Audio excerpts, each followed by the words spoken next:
এই মুভির গল্পটি এক মহিলা লেখকের, যাকে কিছু দুষ্টু ছেলেরা একা পেয়ে অপহরণ করে। এরপর তার সাথে তারা জঘন্য কাজ করে এবং এই ঘটনার পরে তার জীবন কিভাবে পাল্টে যায় তা আমরা পুরো গল্পে দেখতে পাবো। গল্পের শুরুতে আমরা জেনিফার নামের একজন মেয়েকে দেখি, যিনি একজন ঔপন্যাসিক।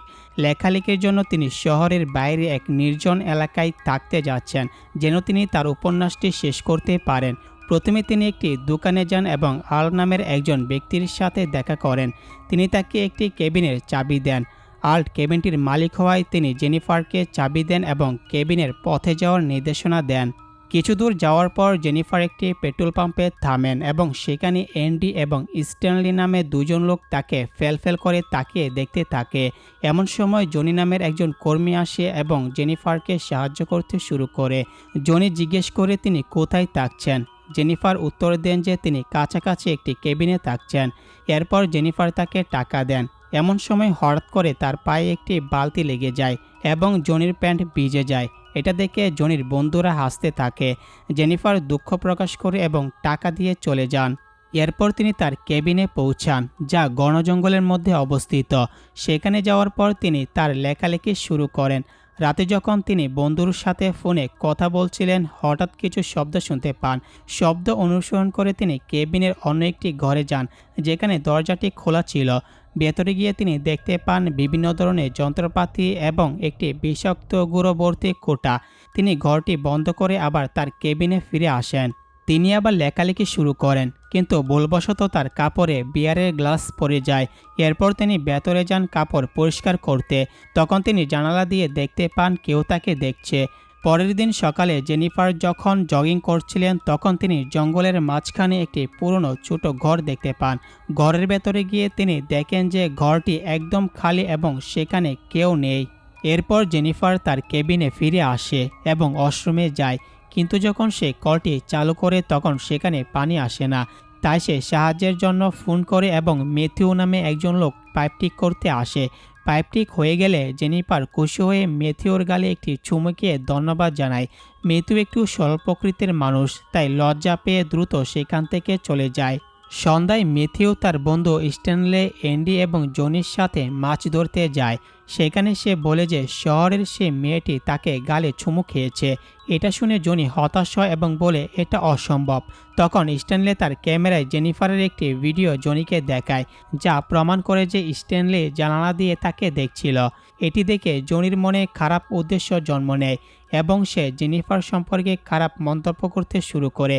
সে বলে যে সে আজ রাতে জেনিফারকে শিকার করবে। রাতে জেনিফার যখন ঘুমাচ্ছিল, হঠাৎ দরজার কাছ থেকে কিছু শব্দ শুনতে পায়। সেখানে গিয়ে সে একটি মৃত পাখি দেখতে পায়, যা দেখে সে ভয় পেয়ে যায়। দ্রুত কেবিনে ফিরে এসে সে দেখে তার ল্যাপটপে সে লোকগুলোর ছবি রয়েছে, যা দেখে সে আরও ভয় পায়। এর মধ্যে সে তিনজন রুমে ঢুকে তাকে ঘিরে ফেলে। জেনিফার তাদেরকে জিজ্ঞাসা করে তোমরা কেন এসেছ, এবং মিথ্যা বলে যে তার প্রেমিক এখানে আসতে চলেছে, তাই তোমরা এখান থেকে দ্রুত চলে যাও। জনি তাকে বলে যে সে জানে তার কোনো প্রেমিক নেই এবং শুনেছে যে সে ম্যাথিউকে গালে চুমুক খেয়েছে। এরপর তারা ম্যাথিউকে ডেকে আনে। জেনিফার তাদেরকে বোঝায় যে কেবল ধন্যবাদ জানানোর জন্যই সে ম্যাথিউকে চুমুক খেয়েছে, কিন্তু জনি বলে আমি শহরের মেয়েদের ভালো করেই জানি এবং তাদের কী প্রয়োজন সেটাও জানি। এরপর জনি জেনিফারকে মদের বোতল দিয়ে সেটি পান করতে বলে। জেনিফার প্রথমে তা করতে চায় না, কিন্তু জনি তাকে প্রতিজ্ঞা করে যে মদ পান করলে তারা চলে যাবে। নিরুপায় হয়ে জেনিফার মদ পান করে, কিন্তু তারপরও তারা চলে যায় না। বরং জনি একটি বেসবল ব্যাট তার মুখে চেপে ধরে এবং তাকে দাঁত দেখাতে বলে। জেনিফার বাধ্য হয়ে দাঁত দেখায়, কিন্তু জনি তার দাঁত ধরে নাড়তে থাকে। এরপর সে একটি বন্দুক বের করে তাকে চুমু খেতে বলে এবং তাকে তার প্রেমিক কল্পনা করতে বলে। জনি জেনিফারের মুখে বন্দুকটি ঢুকিয়ে নাড়তে থাকে। এদিকে ম্যাথিউ এসব দেখে বিরক্ত হয় এবং অন্যদিকে মুখ ফিরিয়ে নেয়। এরপর অ্যান্ডি জেনিফারের মুখে একটি বোতল ঢুকিয়ে সেটি ভেঙে ফেলার চেষ্টা করে, কিন্তু জেনিফার তাকে ধাক্কা দিয়ে ফেলে দেয় এবং দ্রুত তার ব্যাগ থেকে স্প্রে বের করে স্ট্যানলের মুখে ছিটিয়ে দেয়। তারপর সে সেখান থেকে পালাতে শুরু করে। পালাতে পালাতে সকাল হয়ে যায় এবং পথে সে দুজন লোকের সাথে দেখা করে, যার মধ্যে একজন সে আর্ল ছিল। যিনি তাকে কেবিনে চাবি দিয়েছিলেন। এরপর জেনিফার তাদের পুরো ঘটনাটি জানায়। তখন অন্য ব্যক্তি, যিনি নিজেকে শেরিফ বলে পরিচয় দেয়, জেনিফারকে চিন্তা না করতে বলে। শেরিফ আর্লকে বলে সে যেন জঙ্গলের অন্য পাশ দিয়ে যায় এবং জেনিফারকে নিজের সাথে নিয়ে আবার তার কেবিনে ফিরে আসে। কেবিনে এসে শেরিফ খুঁজতে শুরু করে, কিন্তু কাউকে পায় না। তবে সে সেখানে জেনিফারের মদের বোতল খুঁজে পায় এবং মন্তব্য করে যে হয়তো অতিরিক্ত মদ পানের জন্য তার মস্তিষ্ক বিভ্রান্ত হয়েছে। কিন্তু জেনিফার বলে যে তার কোনো বিভ্রম হয়নি, আসলে এই লোকগুলো তার সাথে জবরদস্তি করার চেষ্টা করেছিল। শেরিফ বিশ্বাস না করে তার শরীর তল্লাশি করতে শুরু করে এবং অজুহাতে জেনিফারের শরীর ভুলভাবে স্পর্শ করতে থাকে। ঠিক তখনই ওই 4 জন ছেলে সেখানে এসে উপস্থিত হয় এবং জেনিফারকে দেখে হাসতে থাকে। তখনই জেনিফার বুঝে যায় যে এই শেরিফও তাদের সাথে যুক্ত। এরপর শেরিফও জেনিফারের সাথে খারাপ আচরণ করতে থাকে এবং তাকে মারধর করে। শেরিফ বলে যে তার সাথে এখন খুব খারাপ কিছু ঘটতে চলেছে। জনি তখন জেনিফারকে ধরে ফেলে এবং ম্যাথিউকে তার কাপড় খুলতে বলে। সে বলে, আজ তোমাকে আমি আসল পুরুষ বানাবো। ম্যাথিউ কাপড় খুলতে শুরু করে। এরপর তারা জোর করে জেনিফারের কাপড়ও ছিঁড়ে ফেলে এবং তাকে নিচে শুয়ে দিয়ে ম্যাথিউ তার সাথে গাপাগাপ করতে বলে। ম্যাথিউ তখন জেনিফারের সাথে জবরদস্তি করে, যা থেকে জেনিফার প্রচণ্ড কষ্ট পায় এবং চিৎকার করতে থাকে। ঠিক তখনই শেরিফের বাড়ি থেকে তার মেয়ে অ্যাঞ্জেলের ফোন আসে। তার মেয়ে বলে, আজ তুমি বাড়িতে তাড়াতাড়ি এসো। শেরিফ প্রতিশ্রুতি দেয় যে সে আজ তাড়াতাড়ি বাড়িতে ফিরে আসবে। এরপর তারা জেনিফারকে ছেড়ে দিয়ে সেখান থেকে চলে যায়।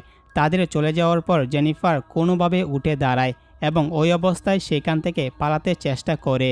কিছু দূর যাওয়ার পর সে 5 জন আবার তার সামনে এসে তাকে ঘিরে ফেলে, কারণ তাদের মন তখনও শান্ত হয়নি। তারা আবার তাকে ধরে মাটিতে শুয়ে ফেলে এবং অ্যান্ডি তার মুখ পানির মধ্যে ডুবিয়ে দেয়। এবার শেরিফ তার নিজের কাপড়ের গেট খুলে ফেলে জেনিফারের সাথে জবরদস্তি করতে শুরু করে, যার ফলে জেনিফার ব্যথায় চিৎকার করতে থাকে। একে একে সবাই তার উপর গাপাগাপ করতে থাকে এবং যখন তাদের মন ভরে যায় তখন তারা তাকে ছেড়ে দিয়ে চলে যায়। এরপর জেনিফার কোনো মতে উঠে দাঁড়ায় এবং সেখান থেকে পালাতে শুরু করে। এত নির্যাতন সহ্য করার পর সে পুরোপুরি মানসিকভাবে ভেঙে পড়ে। যখন সে একটি ব্রিজের কাছে পৌঁছায় তখন সেই 5 জন আবার তাকে খুঁজতে আসে, তাকে শেষ করে দেওয়ার উদ্দেশ্যে।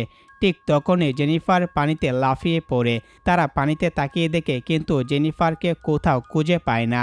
দীর্ঘক্ষণ তার মৃতদেহ ভেসে ওঠার জন্য অপেক্ষা করে, কিন্তু জেনিফারের দেহ ভেসে ওঠে না। শেরিফ তখন বলে, তোমাদের অবশ্যই জেনিফারের দিকে নজর রাখতে হবে। যদি সে এখান থেকে পালিয়ে যায় তাহলে আমরা সবাই বিপদে পড়তে পারি। এরপর তারা জেনিফারের সব জিনিসপত্র পুড়িয়ে ফেলে যাতে কোনো প্রমাণ না থাকে। এরপর রাতের বেলা শেরিফ তার বাড়িতে ফিরে আসে এবং ভিতরে গিয়ে তার মেয়ের সাথে দেখা করে। সেখানে তার মেয়ে তাকে সারপ্রাইজ দেয় যে সে অনার্স প্রোগ্রামের জন্য নির্বাচিত হয়েছে। এরপরের দিন শেরিফ আর্লের কাছে যায় এবং তাকে কেবিনের চাবি ফিরিয়ে দেয়। তখন আল তাকে জিজ্ঞেস করে যে সে মেয়ে কি এখান থেকে চলে গেছে। শেরিফ উত্তর দেয়, হ্যাঁ, সে চলে গেছে। এরপরের দৃশ্যে আমরা দেখি যে তারা সবাই এখনও জেনিফারকে খুঁজছে, কিন্তু কোথাও তার দেখা নেই। অন্যদিকে ম্যাথিউ জেনিফারের সাথে যে অত্যাচার করেছে সে তা ভাবতে ভাবতে খুব অপরাধ বোধ করছে। একদিন আর্ল শেরিফকে ফোন করে এবং বলে জেনিফারের বোনের ফোন এসেছে। সে বলছে যে জেনিফার এখনও ফিরে আসেনি। তাহলে কি তোমরা তার সাথে কিছু খারাপ করেছ? শেরিফ বলছে, না, এমন কিছুই হয়নি, সে শুধু এখান থেকে চলে গেছে। পরের সকালে স্ট্যানলে দৌড়ে অ্যান্ডি এবং জনির কাছে যায় এবং বলে যে তার ক্যামেরা চুরি হয়ে গেছে এবং সেই ক্যামেরায় জেনিফারের সব ভিডিও ক্লিপ ছিল। এটি শুনে জনি স্ট্যানলেকে মারধর করতে শুরু করে এবং বলে, তুমি সব কিছু রেকর্ড করার দরকার কি ছিল? রাতে জনি যখন তার বাড়িতে থাকে তখন সে দরজায় কিছু আওয়াজ শুনতে পায়। দরজায় গিয়ে সে একটি মৃত পাখি দেখে, যা দেখে তার মনে হয় স্ট্যানলে এবং অ্যান্ডি তার সাথে মজা করছে। কিন্তু আবার সেই আওয়াজ শুনে সে জুপের দিকে যায় এবং সেখানে তাকে জেনিফারের একটি স্যান্ডেল দেখা যায়, যা দেখে সে ভয় পেয়ে যায়। ঠিক তখনই সে জুপ থেকে আরও একটি আওয়াজ শুনতে পায় এবং সামনে গিয়ে ম্যাথিউয়ের হাতে থাকা রাবার ব্যান্ডগুলো পায়, যা দেখে তার মনে হয় ম্যাথিউ এসব করছে। পরের দিন আমরা শেরিফকে তার বাড়িতে ফিরতে দেখি, যেখানে তার স্ত্রী তাকে একটি গিফট দিয়ে বলে কেউ তোমার জন্য এটা পাঠিয়েছে, এর ভেতরে একটি ক্যাসেট রয়েছে। শেরিফ যখন সেই ক্যাসেটটি হাতে নিয়ে দেখে তখন সে খুব ভয় পায় এবং ছেলেদের কাছে যায়। সেখানে গিয়ে স্ট্যানলিকে পেটাতে থাকে এবং বলে তুমি সে ভিডিও রেকর্ড করার কি প্রয়োজন ছিল। তখন জনি বলে গতরাতে আমাকে কেউ বিরক্ত করছিল এবং আমি জানি যে এটি সবই ম্যাথিউ করেছে, কারণ সে জেনিফারের মৃত্যুর জন্য অপরাধবোধ অনুভব করছে, তাই সে আমাদের ভয় দেখাতে চায়। এরপর শেরিফ তাদের ম্যাথিউকে খুঁজে আনতে বলে এবং সে নিজে আর্লের কাছে যায় এবং তাকে গুলি করে, কারণ আর্লও তাদের সন্দেহ করছিল। এদিকে ম্যাথিউ জেনিফারের বাড়ির বাইরে বসে অপরাধ বোধ অনুভব করছিল। তৎক্ষণাৎ সে জেনিফারের কণ্ঠস্বর শুনে এবং যখন সে উপরে যায় তখন দেখে জেনিফার সোফায় বসে আছে।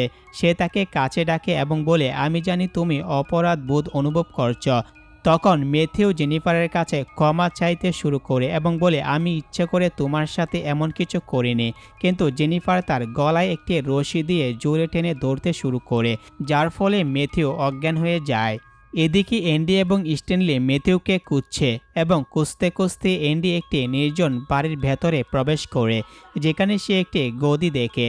অন্যদিকে জেনিফার স্ট্যানলির সামনে এসে পড়ে। যখন সে তাকে মারতে এগিয়ে যায় তখন তার পা একটি ফাঁদে আটকে যায় এবং সে চিৎকার করে অ্যান্ডিকে ডাকতে শুরু করে। যখন অ্যান্ডি সেখানে আসে তখন জেনিফার পিছন থেকে এসে অ্যান্ডির উপর হামলা করে এবং তারপর স্ট্যানলির মাথায় বাড়ি দেয়, যার ফলে সেও অজ্ঞান হয়ে যায়।